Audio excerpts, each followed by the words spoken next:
Hello there. So today on this channel, I am going to talk about self-awareness. So I'm going to talk about what self-awareness is. I'm going to talk about the benefit that you can get from being self-aware. And I'm going to share with you some tips that you can start using right now to raise your awareness to become more self-awareness.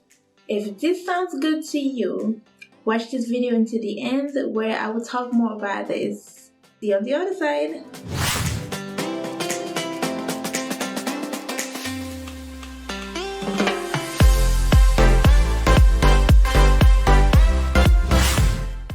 Hello there, Rose here, the Happiness Warrior. Welcome back to my channel if you've been here before. If this is your first time, I welcome you. I am so happy to have you here today. On this channel, I talk about everything self-love, self-awareness, so taking the journey inside to understand yourself so you can fall madly in love with yourself and in turn love yourself unconditionally and love others unconditionally too.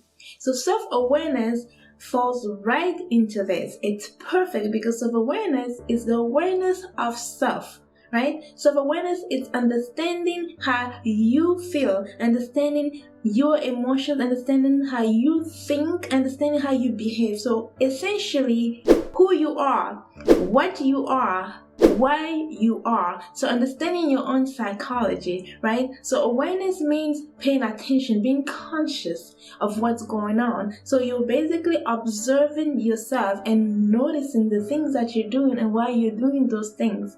If you've never done this before, if you've never experienced this before, then it may sound foreign, but your thoughts are not you.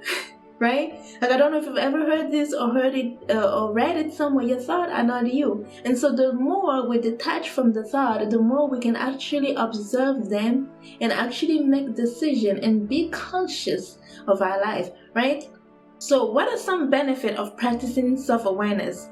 Well, how can you and I truly grow, understand ourselves when we are not paying attention? Right? Like, if you're not self-aware, if you're not aware of what's going on within you, how adept are you really gonna be at being aware of what's going on around you and outside of you, right? So what self-awareness gives you, some benefit of self-awareness, is understanding yourself better, understanding your strength, understanding your weaknesses, right? And understanding your blind spot too, noticing that you have blind spot.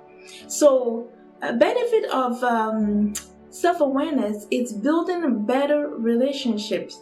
If you understand yourself well and you know what you need, then it's a lot easier for you to ask for what you need in a relationship. And this could be a romantic relationship, work relationship, family relationship, whatever type of relationship. Right? Knowing what you need and understanding yourself, it gives you that perspective. You can ask what you want, what you need confidently. Yeah? Another benefit of self-awareness is being able to manage and understand your moods. I'm just like everyone out there. No one wants to say this, but I'm a control freak like everyone else. I want things to go my way, and I want people to do things that I want them to do because it's more convenient for people to do things that I want them to do, We all think somehow, if people did things our way, it would be easier, right? But the truth is, you cannot change other people. And believe me, I have tried. I know some of you out there have too, because it is even that difficult to change yourself. So you're trying to change someone else. How do you think that's going to work? Right? So understanding your moods as another benefit of self-awareness, because one thing is your moods change, right? Like, your moods can change from happy to sad to anxious, depressed, what have you, right? What's going on is that sometimes we attach to this, right? I shared a quote on my page: feel the emotion, release it, but don't become the emotion. The reason being is that we attach to it. So you can actually change your mood like this. Tony Robbins talk about this, and I'll be honest with you, the first time I heard it too, I was like, yeah, okay, you really can. You can really change your mood like this by just deciding to. So of course, one benefit, like I mentioned, of being self-aware, it's understanding your moods. So if you understand your moods, you don't stay in a state of perpetual fear or perpetual anger or resentment, right? You have control to understand those feelings, change how you feel about it, or react differently to it, right? Because at the end of the day, things are going to happen to us. The wind blows on all of us, right? Things happen to all of us. We all go through difficulty in life, some kind of challenges. We just need to learn to manage it, because that's part of being an adult. That's part of being human. You learn to manage those challenges.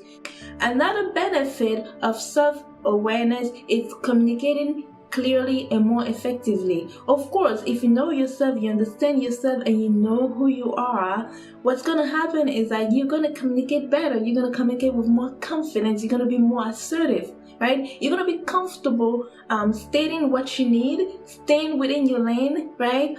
Owning your power without making other people uncomfortable. And if other people attacked you or judge you, it wouldn't bother you, right? Because you know who you are. So being self-aware helps you communicate better with others as well.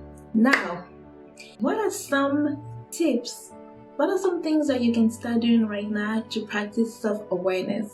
Well, number one would be to observe what bothers you about other people, right? Like sometimes you observe other people and they do things that may be irritating to you specifically. Ask yourself, why does that thing or those things or those specific behavior that other people are exhibiting bothering me? Ask yourself why it's bothering you, because chances are, for the most part, the things that do bother us about other people are things about within ourselves that we're thinking that we don't like very much. It's part of us that we don't like very much, or it's part of us that once existed that we don't like anymore.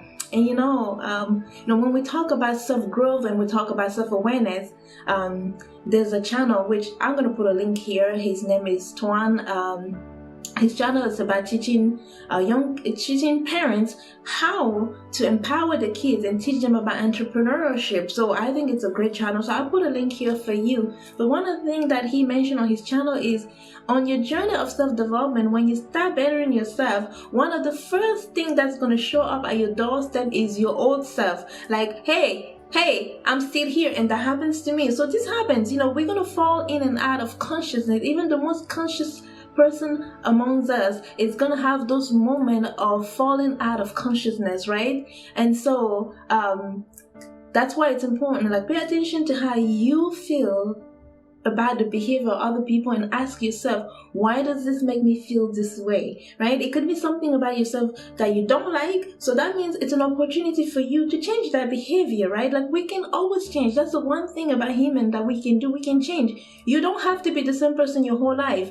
You can change. You can change the way you think, the way you act. You can change yourself. If you don't like what you see, you have the chance, the opportunity, the choice to change, right? Another thing that you can do to start improving your self-awareness right now is to basically practice mindful meditation. Yes, some of you are probably like, yeah, you lost me. Again, another meditation thing. I am one of the people that was never going to try things like meditation, things like yoga.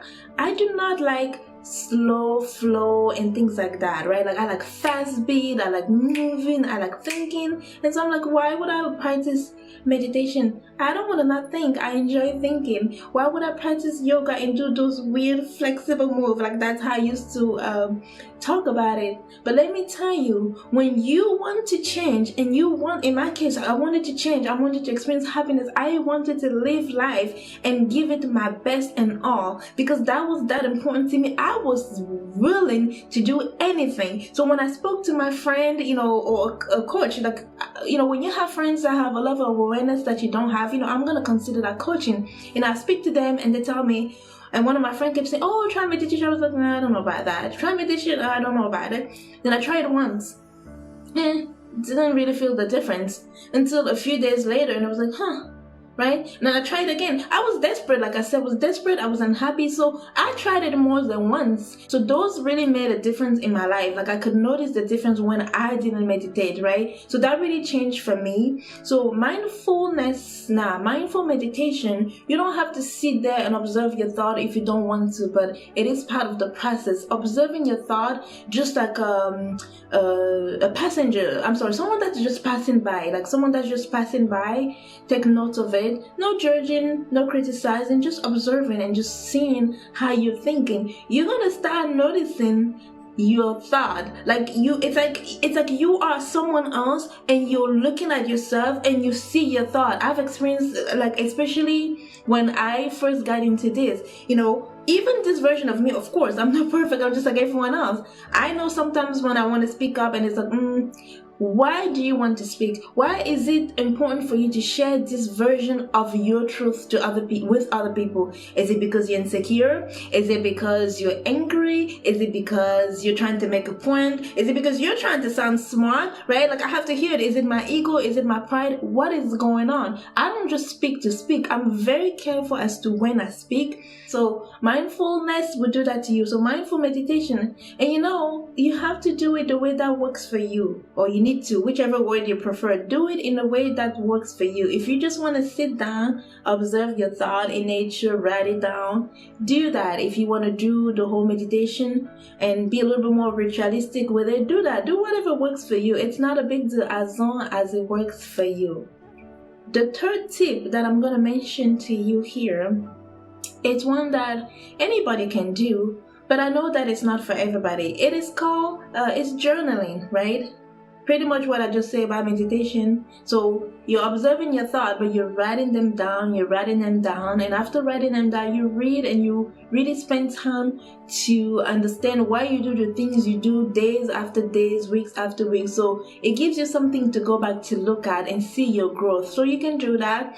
And another one that you can do is you can practice active listening. When you're listening to other people, just kind of pay attention to how you feel in accordance to what they're saying, right? Like, don't necessarily react to it. Just pay attention to how you feel. You're supposed to be listening so that you can understand them and then respond appropriately. But also pay attention to how you feel when the other person is talking. How do you feel? What's going on with you? Observe your thought. So this is a bonus one you don't have to do. But of course, reading is very important. Again, if you're not a reader, you don't have to. But there are a few things to consider, right? Like everybody, if given a choice, they want to be happy. They want to experience a continuous moment of joy, continuous moment of happiness. A lot of people want to fall in love with themselves so they can love themselves unconditionally and find the love of their lives. Or if they already have the love of their lives, live this nice, fulfilling life. But in order to get things, we do have to work for it, right? Like, you're not gonna get anything for doing nothing. You cannot tell me, oh, I want to heal, but no, I don't want to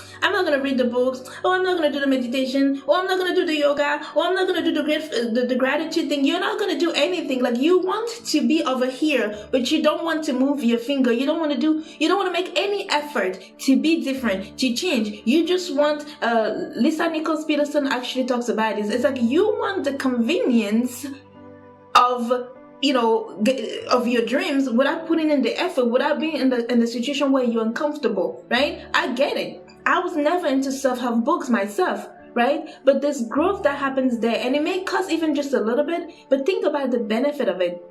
So one book that I'm going to mention to you, which changed my whole perspective and really introduced me to really paying attention and listening and watching my thought, like, this book really, for me, really made it clear that my thought are not me. It is The Power of Now by Eckhart Tolle. Like, if you have not read this book, I promise you it will change your life, and I'm sure you've heard people say that before.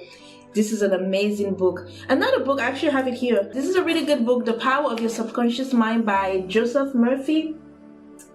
So, it's a book. Again, like I said, consider there are a lot of books out here. What I say is do a book, read the books, do a quick review before you buy the book. And if you like Audible, you buy audiobooks, you usually can hear a sample, but find what works for you, right? So that's it for me. Hey, and before I leave you, I want to mention something to you. Great news! I am going to be working on creating a private Facebook group for us, so we can go there and have conversation, understand each other, be vulnerable with each other, and help each other as a community. Because it's only one of me, right? I may not always be there to answer your questions, but like other people in the community, we can help each other, we can answer questions, we can communicate and vent, whatever, understand each other, grow with each other. So be watching out for that. And as always, don't forget to download your free copy of my ebook online on tips on things you can start doing right now to start loving yourself.